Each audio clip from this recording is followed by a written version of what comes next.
Irmãos, esse louvor me levou também ao tempo da minha conversão, e é uma das provas, né? Não apenas da existência do nosso Deus, que Ele é maravilhoso, majestoso, bondoso e todo-poderoso, porque fala exatamente a transformação que Ele traz para as nossas vidas, quando Ele nos toca, e o poder que Ele tem para trazer transformação. Eu fui transformado por esse Deus maravilhoso, poderoso, e hoje estou aqui, meu irmão, meus irmãos e minhas irmãs, para trazer a palavra, para servir de instrumento para Ele. E antes de iniciarmos, quero fazer também uma pequena oração. Senhor Deus, Deus majestoso, bendito, grandioso, todo-poderoso, Pai, estou aqui, Senhor, na Tua presença, na presença dos meus irmãos, de todos que estão acompanhando em casa, Senhor, perante a Tua majestade, Senhor, para Te louvar, bendizer, Te agradecer, Pai, e me coloco, Senhor, como instrumento Teu, Pai, para que Tu me uses, Senhor, para abençoar o Teu povo, para levar a Tua palavra, Senhor, aquilo que Tu queres dizer para o Teu povo, Senhor, e para que todos nós, Pai, possamos ser abençoados, Senhor, no nome do Teu Filho Jesus, Pai, amém. E assim como fizemos também esse pequena parte aí no louvor, quero também fazer aqui antes de começar na palavra propriamente dita, relembrar um pouco do mês de fevereiro, quando a gente falou de fé, né? Quem é que está aí cultivando, pastor Ricardo, a sua mostarda em casa? Né? É interessante como Deus realmente usa questões pequeninas para nos tocar e nos falar, né? Lá em casa a gente colocou num vasinho pequenininho e a gente vai acompanhando, e uma das coisas que eu observei, que não é à toa que Jesus colocou o exemplo do grão de mostarda. Porque se você observar a plantinha, ela precisa muito de água. A água na Bíblia e na palavra, né, é justamente a palavra, o Espírito que nós necessitamos. E aquela plantinha ali, se você observar, só com o calor, né? Não precisa nem ser o sol não, só com o calor. Se você deixar sem água, ela murcha. Ou seja, a nossa fé precisa ser alimentada. A gente precisa aguar a nossa fé, porque senão ela vai morrer. Aí observando isso eu já estou lá, né? Só olhando, de vez em quando eu vou lá olhar a plantinha, se ela não está murchando, né? Então dessa mesma forma nós precisamos cultivar a nossa fé. Precisamos ter cuidado, nos alimentar da palavra, ficar ligado com o alto, para que ela não nos falte, para que a gente não deixe a nossa fé morrer. Amém, irmãos? E como nós estamos também falando esse mês da Páscoa, né? Eu quero começar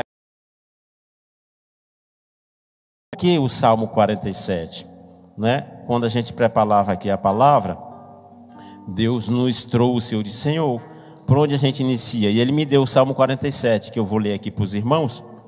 E o Salmo 47 vai dizer o seguinte: Deus, o Rei da terra, né? Porque lá quando Deus levou Moisés a libertar o povo lá do Egito, Faraó vai dizer, quem é esse Deus? Eu não conheço o Senhor. Hoje nós conhecemos o Deus. Se você ainda não conhece, meu irmão, procure conhecê-lo. Deixe o seu coração, não seja como o coração de Faraó, coração duro, mas deixe que o seu coração seja tocado pelo Altíssimo, pelo nosso Deus, e seja transformado, porque Ele é o Rei. Ele liberta, Ele salva, Ele livra, Ele cuida, Ele cura, Ele transforma, Ele dá salvação. E o Salmo diz assim: batei palmas todos os povos, celebrai a Deus com vozes de júbilo, pois o Senhor Altíssimo é tremendo, é o grande Rei de toda a terra. Ele nos submeteu os povos e pôs sobre os nossos pés as nações. Escolheu-nos a nossa herança, a glória de Jacó, a quem Ele ama.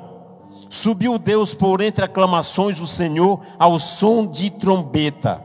Salmodiai a Deus, cantai louvores, salmodiai ao nosso Rei.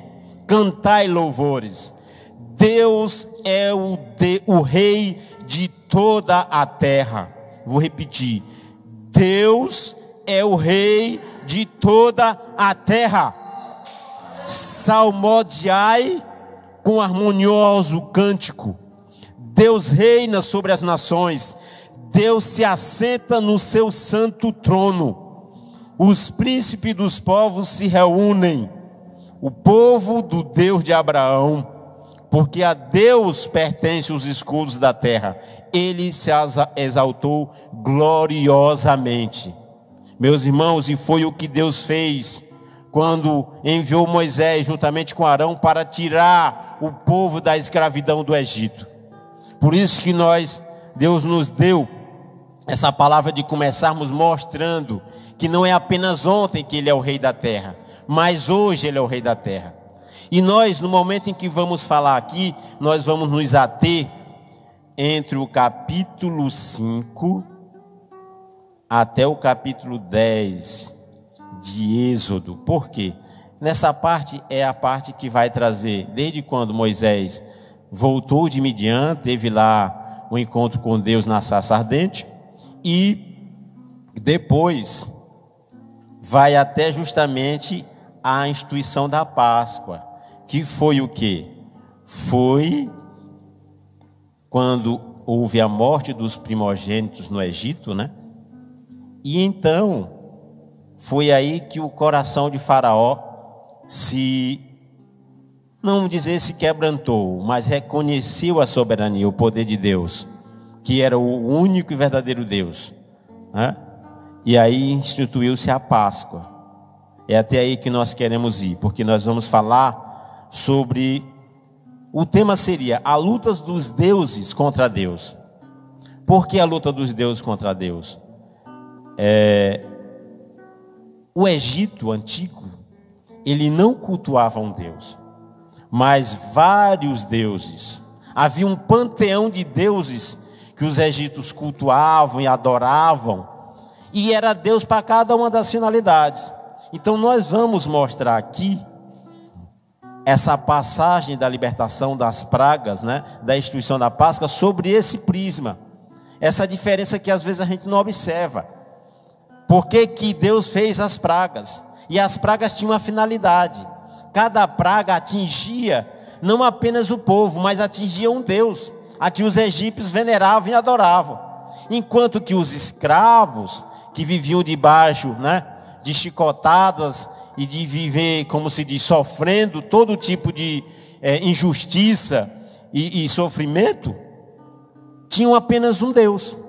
Tanto é que aí nós vamos ver aqui no versículo 5, no capítulo 5, versículo 2, nós vamos ter essa passagem que nós falamos quando o faraó não reconhece a Deus. Então o primeiro ponto que nós queremos falar aqui, e aí nós vamos fazer um paralelo entre a época do Êxodo com a nossa realidade. Será que tem alguma coisa a ver? O que aconteceu lá na libertação, na instituição da Páscoa, com o que nós estamos vivendo hoje no Brasil, no Ceará, em Fortaleza, no mundo, será que tem alguma coisa a ver? Ou será que está tudo desconectado, não tem nada a ver? Foi uma coisa que aconteceu no passado e não tem nada a ver com hoje. Vamos fazer paralelos pequenos e paralelos maiores, de acordo com o texto. Amém? Então o primeiro ponto que a gente traz aí, está no capítulo 4, versículo 13 de Êxodo. Sempre o livro de Êxodo, tá, meus irmãos? Então, Êxodo 4, 13, vai ter assim, ó. O texto vai ser assim. Ele, porém, respondeu.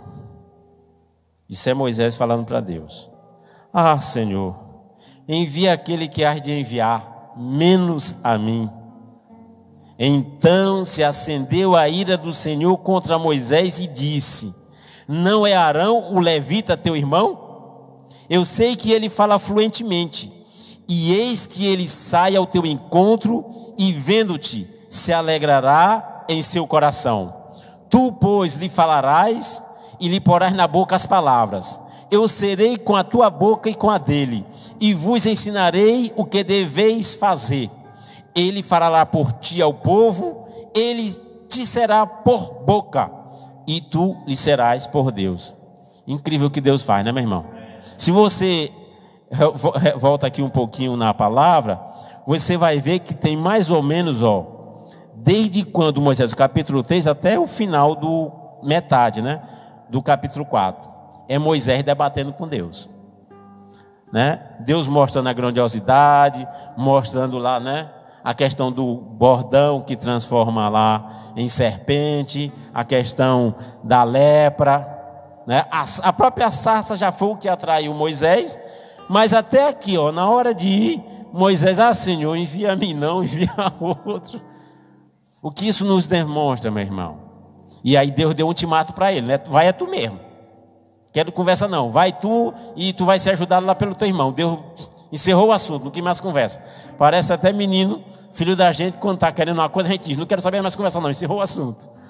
Quem tem filho sabe disso. Então teve uma hora que Deus encerrou o assunto com Moisés. Mas eu quero fazer aqui um paralelo, né? Veja que Moisés foi teimoso. Moisés teimou com Deus. Faraó também teimou com Deus. E nós?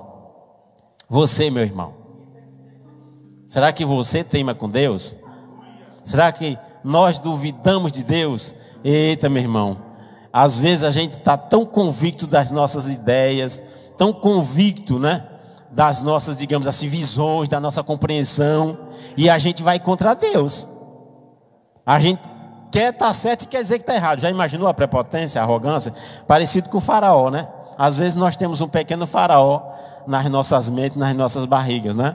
Então nós devemos ter cuidado. O que eu peço muito a Deus é: Senhor, mostra-me claramente o que tu queres, o que tu deseja, qual é a tua vontade, porque eu quero estar no centro da tua vontade, né? Como Moisés lá na frente, depois que ele aprendeu, ele disse: Senhor, se tu não for, eu não vou não. Olha o contrário, Moisés aqui não queria ir, né? Agora ele já disse: Senhor, se tu não for, eu é que não vou. Aprendeu a ter confiança, que a gente aprenda a ter confiança em Deus, a confiar em Deus, hein?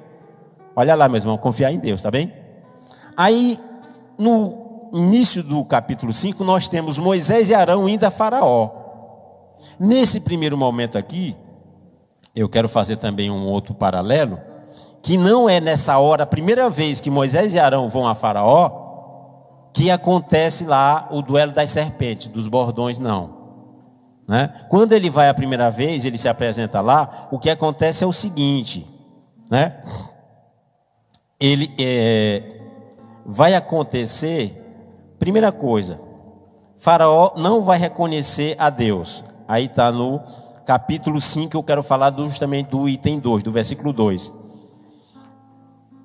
Diz assim: respondeu Faraó: quem é o Senhor, para que lhe ouça eu a voz e deixe ir a Israel? Não conheço o Senhor, nem tampouco deixarei ir a Israel. Meus irmãos, para a gente ter uma noção, compreensão daquela época, o faraó era um deus. Para os egípcios, Faraó era a encarnação de um deus que se chamava Ra. Era o Deus Sol, o Deus dos deuses. Esse Deus para os egípcios é que tinha criado todas as coisas. Então imagine aí se Faraó ia dizer que reconhecia a Javé. Depois é que o nome passou a ser conhecido. Quando Moisés foi lá, Deus apenas disse: eu sou o que sou, né? Então Faraó não reconheceu a Israel. E aqui eu quero também fazer esse paralelo na seguinte questão: quantos ainda no nosso mundo, a Terra tem 8 milhões de habitantes, não reconhecem? Senhor Deus, verdadeiramente Criador do universo, único digno de louvor e adoração, único a quem nós devemos servir e nos prostrar. E aí foi onde vai começar a batalha entre o Deus verdadeiro e os falsos deuses do Egito. Mas hoje no mundo, será que nós temos outros falsos deuses? Será que existem outros deuses falsos enganando o povo, enganando a humanidade, levando o povo para caminhos que são caminhos de morte, caminhos de mentira, caminhos de engano.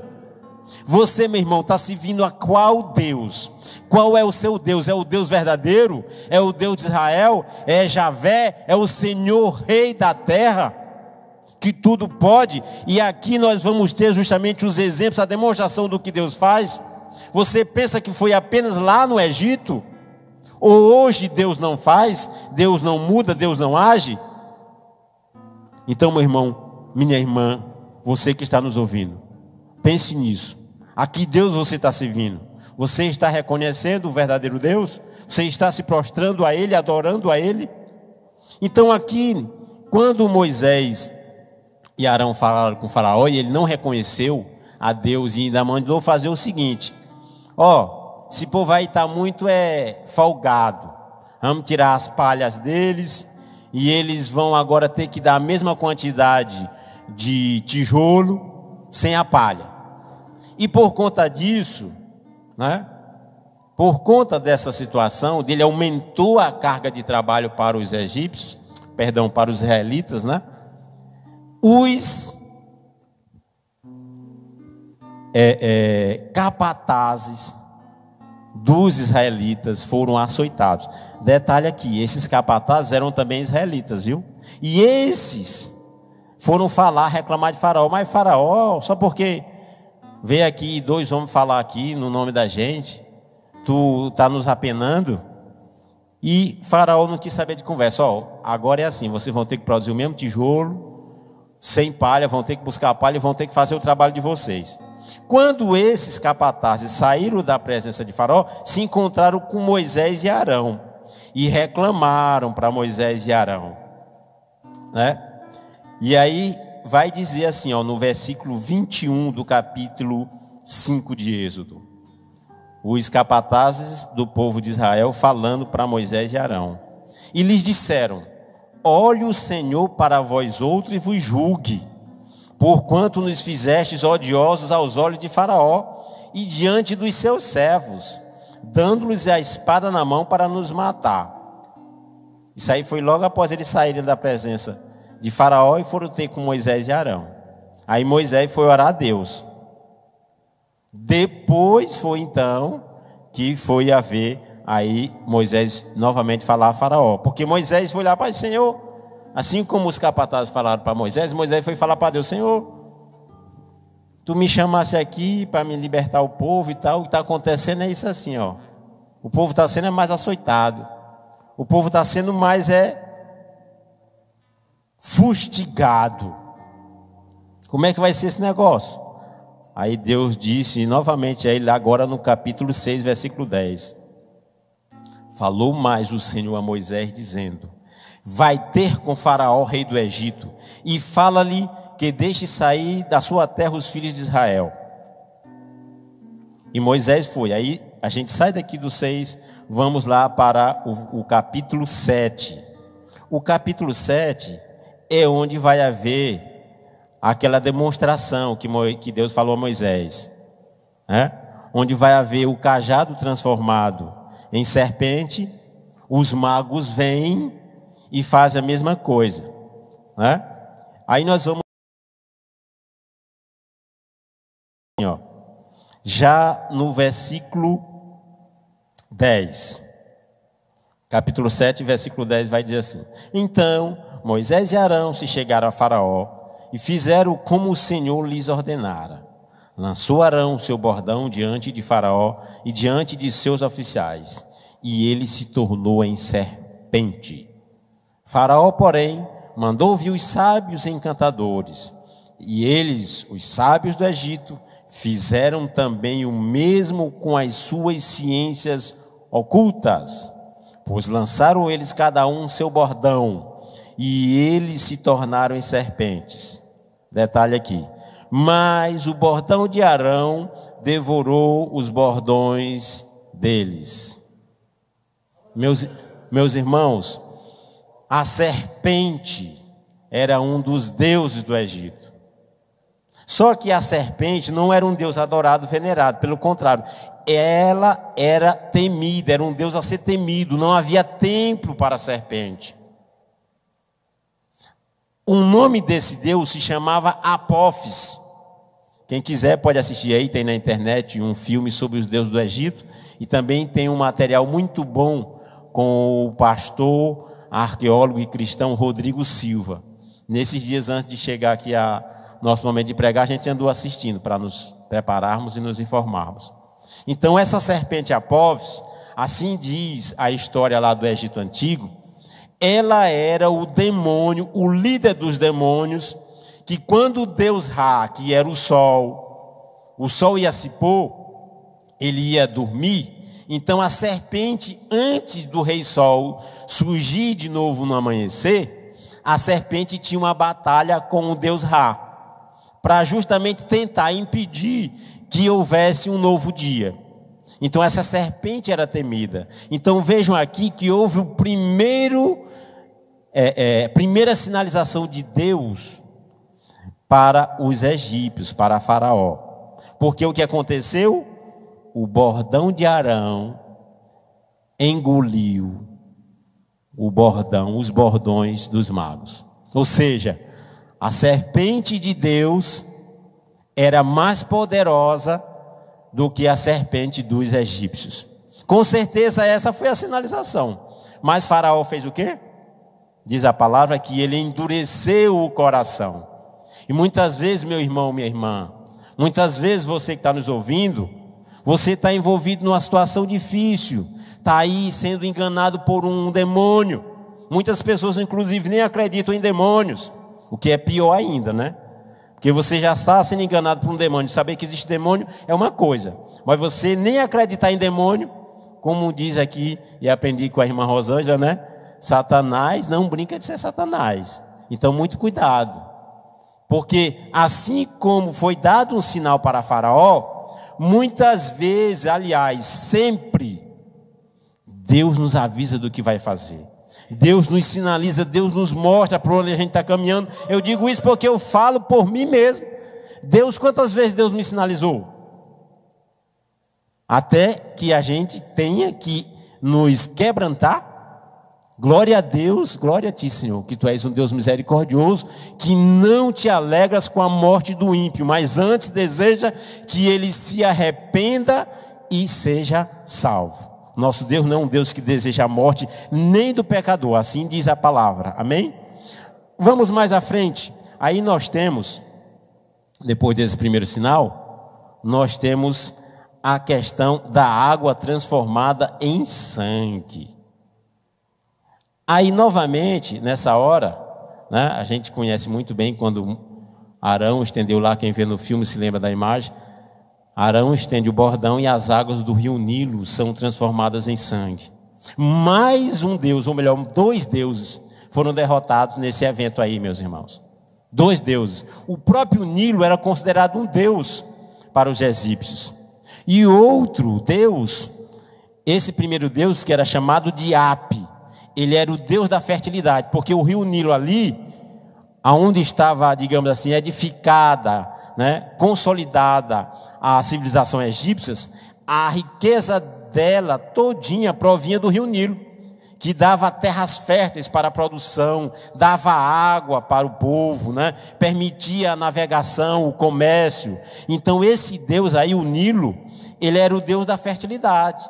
Então, quando a água lá é transformada em sangue, não foi só a questão dos egípcios, Deus deixou os egípcios sem água para beber. Não, se você pegar na Bíblia, os egípcios foram cavar poços, e essa água que eles cavavam os poços, eles podiam beber, menos a água do rio, que se transforma em inunda, né? Os peixes morreram, foi digamos assim, um grande desastre ambiental feito pela mão de Deus, né?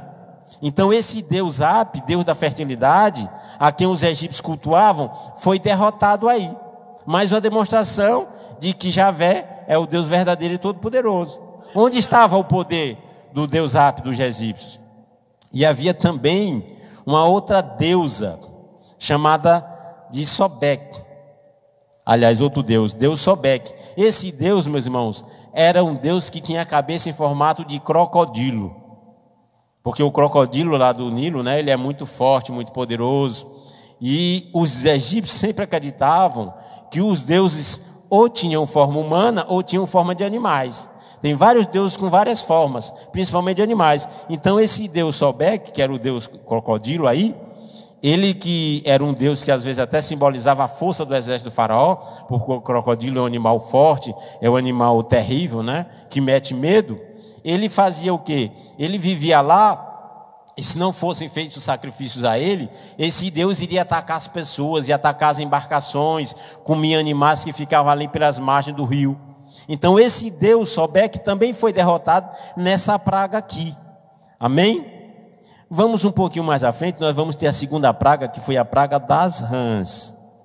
E aqui nessa praga das rãs, né, um outro Deus, mais precisamente uma deusa, foi a que foi derrotada. Vou ler aqui para vocês, e aí eu quero me ater a isso mesmo, a leitura, da praga das rãs que derrotou a deusa Eget, para a gente ter ideia do contexto do que estava acontecendo, do que Deus estava fazendo lá no Egito para instituir a Páscoa e libertar o povo.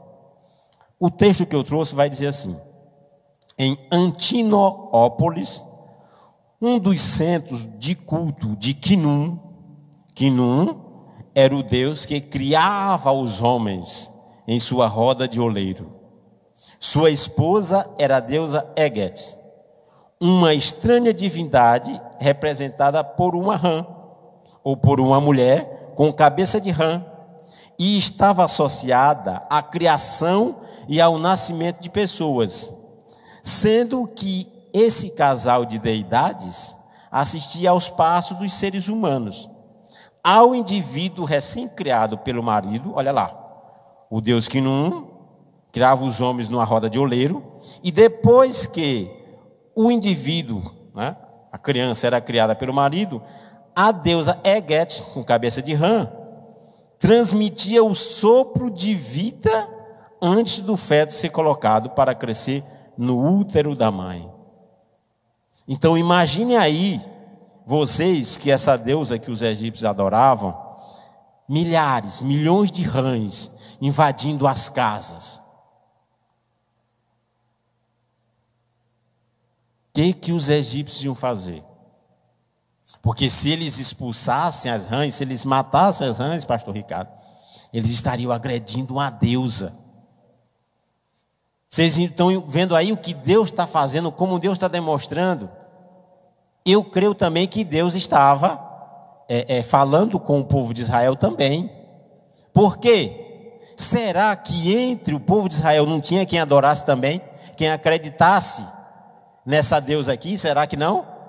Porque eram 400 anos lá. Será que eles nesse tempo todinho que estavam lá no Egito não tinham assimilado também algumas culturas, algumas, né, das ideias erradas, equivocadas que vinham dos egípcios? Porque o Egito era a maior civilização, era a nação mais rica e poderosa do mundo naquela época. Como a gente disse aqui no começo, era um panteão de deuses. Então essa deusa aí, ó, quem mandou as rãs foi Deus, o Deus dos escravos. E os egípcios iam matar ou não iam matar? O que iam fazer? Porque uma coisa é a rãzinha lá no canto dela, né? Lá no banheirozinho, uma rãzinha. Outra coisa é um bocado de rã dentro da minha casa. Eu vou permitir isso? Ei, meu irmão, tem algum Deus rã na sua casa? Tem algum Deus, assim, aos milhares dentro da sua casa que você não está prestando atenção? O que Deus está falando? Tira daí, porque eu sou o único que mereço ser louvado e adorado. Que Deus que você está louvando, que Deus que você está adorando. Porque existem deuses e milhares deles, de falsos deuses, no mundo de hoje. E assim como Deus derrotou os deuses falsos do Egito, Ele também vai limpar a tua casa, vai purificar a tua casa, vai limpar a tua casa, a tua mente, a tua família, de todos os falsos deuses que existem no mundo, que são venerados e adorados. Larga esses falsos deuses e vem se prostrar ao... Aleluia! Glória a Deus! Meus irmãos, e também, um pouquinho mais à frente, a gente vai ter aí, começa a haver uma distinção, que agora a gente vai para a praga dos piolhos. Nessa praga dos piolhos acontece uma coisa interessante. Os magos, que detinham todo o conhecimento do Egito, eles não conseguem repetir a praga dos piolhos. Aí vamos lá para o capítulo 8, versículo 18, que vai dizer o seguinte: e fizeram os magos o mesmo com suas ciências ocultas para produzirem piolhos, porém não o puderam. E havia piolhos nos homens e no gado. Sabe qual foi o Deus que foi derrotado aqui, meus irmãos? Aqui, o Deus que foi derrotado foi o Deus Tote, que para os egípcios era considerado o Deus da sabedoria, o Deus do conhecimento, o Deus da arte e da magia. Então vejam só a vergonha, como Deus estava colocando, mostrando para Faraó que ele era o Deus verdadeiro, o Deus poderoso, prostrando Faraó e seus deuses para, na verdade, o adorá-lo, para reconhecerem que ele verdadeiramente, o Deus dos escravos, é que era o verdadeiro Deus. Esse Deus Tote aqui, quando você assiste lá o filme, você vai ver que ele é um Deus que era para saber tudo. Ei, meus irmãos, só quem sabe tudo é Deus. Só quem conhece tudo é Deus. Ele mesmo diz que tem coisas que ao homem não é permitido conhecer, não é permitido saber, porque a nossa mente, a nossa capacidade não comporta. E os egípcios estavam aqui, ei, vamos fazer também. Aí a vergonha aqui para os magos. Os magos não eram pessoas quaisquer. Eles estavam na corte de Faraó. Quando o Faraó tinha uma dúvida, lembra lá de José? Mandou chamar os magos não conseguiram interpretar o sonho. Aí quem foi que revelou para José? Foi Deus. Quer dizer, Deus relembrando para os egípcios algo que ele já tinha feito lá no passado com José. E você? Também está se confiando em algum Deus? Na ciência, no seu conhecimento, na sua sabedoria, no seu entendimento? Você está se estribando em quê, meu irmão? Para decidir sobre a sua vida, para tomar decisões sobre a sua casa, sobre sua família, sobre decisões importantes para você. Em quem você está confiando? É no Deus Tote? É na sabedoria, no seu conhecimento? Ou você está se confiando nele? Está se estribando nele? No Senhor Deus Todo-Poderoso, que tudo pode, tudo sabe, tudo fez. Eu confio nele e dou glória a ele, porque sei que foi ele que me trouxe até aqui, e é ele que está falando com você agora através de mim, como pregou numa quarta-feira o irmão Ismael, através de mim, né, Ismael? Isso aí foi um outro paralelo. Nós vamos agora para a praga das moscas, no 8:20, que vai acontecer mais ou menos o seguinte, que é o ponto que eu quero chamar a atenção, e vou relatar aqui apenas as pragas. Vocês depois já conhecem a história, vocês também depois podem ler, que vai acontecer a seguinte sequência: nós vamos ter a praga das moscas, vamos ter a peste nos animais, vamos ter as úlceras. Aí eu estou citando, numerando as pragas na sequência em que elas foram acontecendo, né? E vamos ter também aí a chuva de pedras e de fogo, já no capítulo 9. O que é que a gente pode falar a respeito dessas pragas? Que deuses foram derrotados aqui nessas pragas? Vamos voltar lá para a praga das moscas, que o ponto importante que a gente quer colocar aqui, a gente vai comentar também nas outras, é algo grandioso que Deus fez, para mostrar mais uma vez para os israelitas que ele é que era o verdadeiro Deus. Vamos lá para 8:20. Aí Deus vai justamente falar da praga das moscas. 22, mais precisamente, tá? 8, versículo 22 de Êxodo. Olha só o que Deus faz. Naquele dia separarei a terra de Gósen, em que habita o meu povo, para que nela não haja enxames de moscas, e saibas que eu sou o Senhor no meio desta terra. Aleluia, glória a Deus. Meus irmãos, Deus fez separação entre os egípcios e entre o povo de Israel. E aí, a partir daqui, nós vamos ter essa separação. Na peste dos animais, também há separação. Os animais dos egípcios são mortos, são atingidos, mas os animais do povo de Deus não. As úlceras atingem todo o povo do Egito, atinge os principais líderes do faraó, atinge o faraó, atinge a família do faraó, atinge os generais, atinge todo mundo, mas não atinge o povo de Deus. Os magos que já tinham sido envergonhados aqui, pelo deus Tote, aí não precisa nem dizer, né? Os caras já estavam rastejando no chão, de tanta vergonha. Mas tem outros 2 deuses aqui, que foram envergonhados nessas pragas todas, das moças, da peste, das úlceras. É o deus Apis e Ator.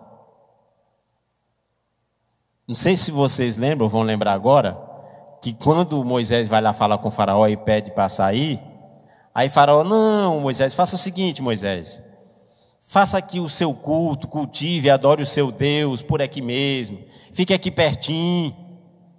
Aí Moisés vai dizer, faraó, não dá para a gente fazer essa adoração aqui, porque os sacrifícios que nós vamos fazer, nós vamos matar certos animais que são sagrados para o teu povo. Lembram disso? Era justamente esses 2 deuses aqui, Apis, que é o deus boi, e Ator, deus a vaca. Apis, ele era assim considerado no mesmo nível de Ra. Ele também era considerado um deus da criação, um deus que criava outros deuses. Só que o formato dele era de boi. Você pega lá na arqueologia do Egito, você vai ver lá o deus. Esse deus era tão importante para os egípcios que tinha um boi. Não é à toa que quando o povo saiu lá, né, atravessou, qual foi o animal que eles fizeram para cultuar? Bezerro de? Olha aí, a influência, aliás, a má influência da cultura egípcia no pensamento dos israelitas. E esse Deus aqui, quando teve a peste, esses bois morreram, esses animais morreram. E onde é que estava o poder do Deus boi, do Deus, né, da deusa vaca, que era considerada a morada de Horus?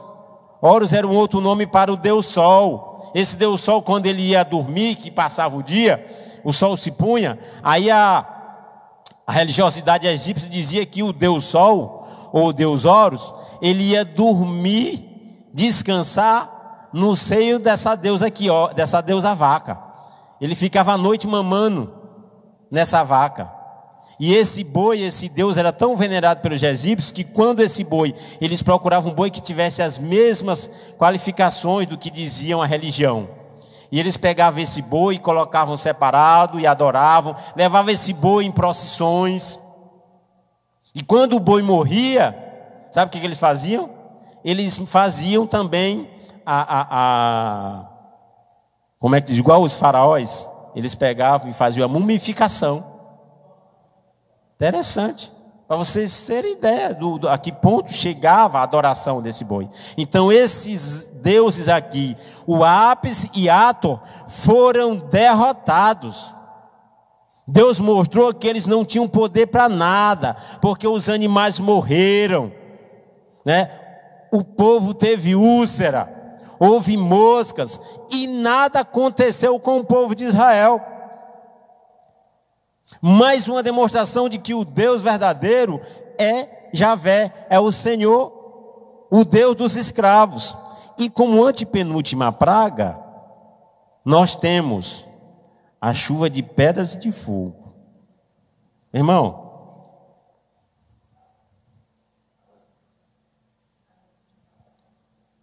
quando Deus vai fazer algo, Ele avisa? Avisa ou não avisa? Avisa, Deus manda avisa. Aí foi o que aconteceu na 9ª praga, a chuva de pedras e de fogo. Moisés foi lá para Faraó e disse: se tu não se arrepender, não deixar o povo ir, amanhã nesse horário vai haver chuva de pedras e de fogo, e os animais que estiverem nos campos serão mortos. Deus avisou. E a Bíblia diz que teve alguns do povo egípcio que, já temendo, já vendo o poder de Deus, fizeram o que? Tira os servos, tira os animais e esconde. Aqueles que não temeram, que não acreditaram, tiveram seus animais mortos, seus servos mortos, porque aí essa chuva de pedra foi tão grande, pedra e fogo, que Faraó teve que chamar Moisés e pedir para que Moisés, vai lá, pede a Deus, ora a Deus para que tire aí essa praga, faça cessar.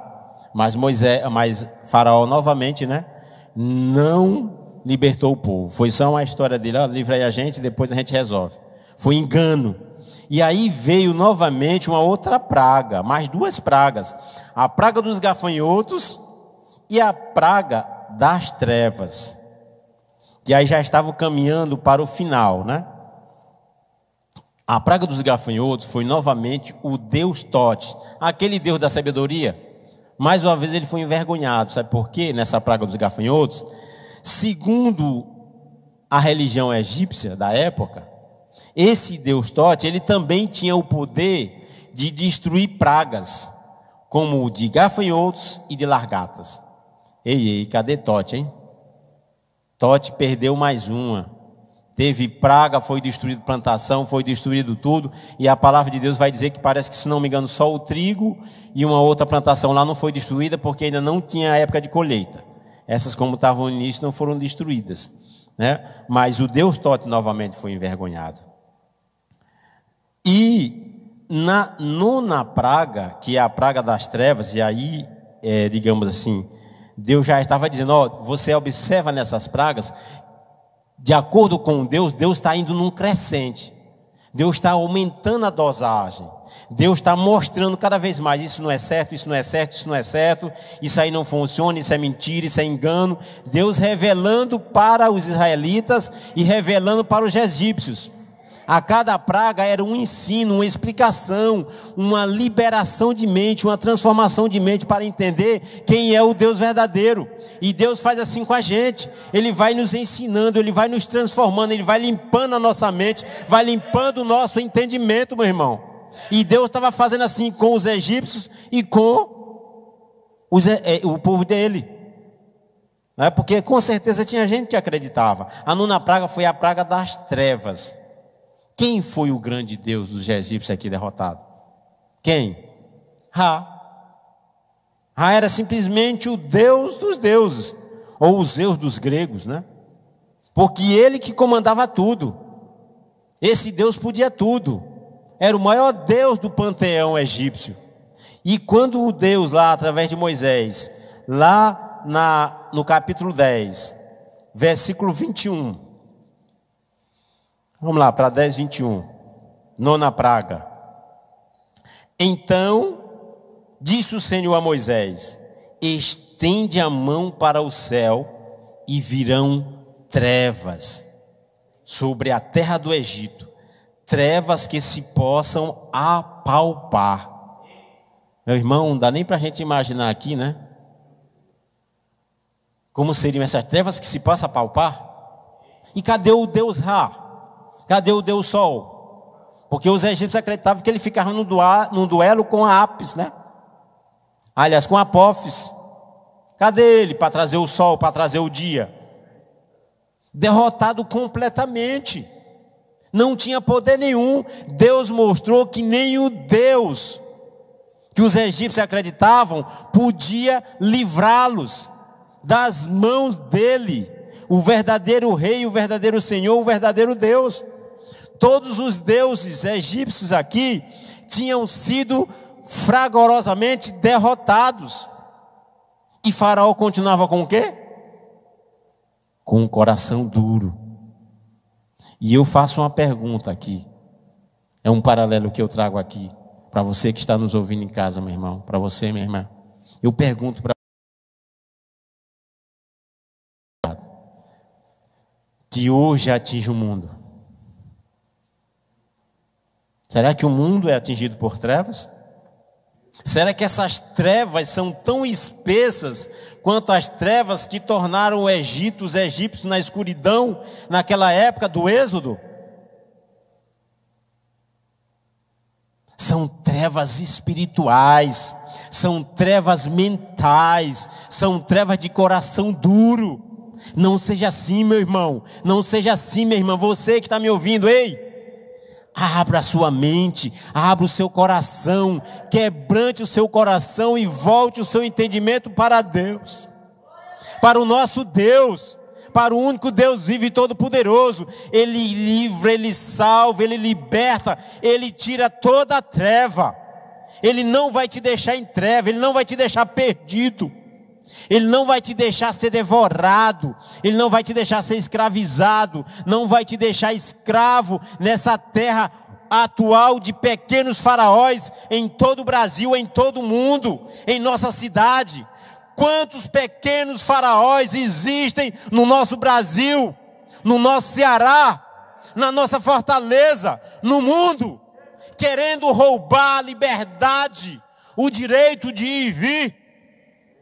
Ei, meu irmão, você está confiando em deuses que não podem nada, em governantes que não podem nada, em lideranças que não podem nada. Não ponha sua fé nesses homens, em homem nenhum. Põe a sua fé, a sua esperança, a sua confiança em Deus. Ele tudo pode, Ele salva, Ele liberta. É Ele que vai te dar consolo e Ele vai transformar toda essa realidade. Porque nós podemos comparar o momento que nós estamos vivendo.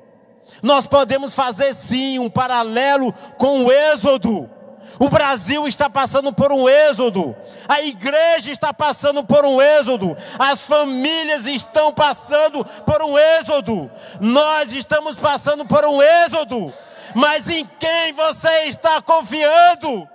Em quem você está colocando a sua esperança? A minha esperança está em Deus, é nele que eu confio, é nele que eu espero, meu irmão. Deus não quer matar ninguém. Nós podemos dizer que as pessoas que estão morrendo desta praga, desta doença maldita, são como os primogênitos do Egito, que foram tragados, não porque Deus é injusto, mas por causa do coração duro de homens.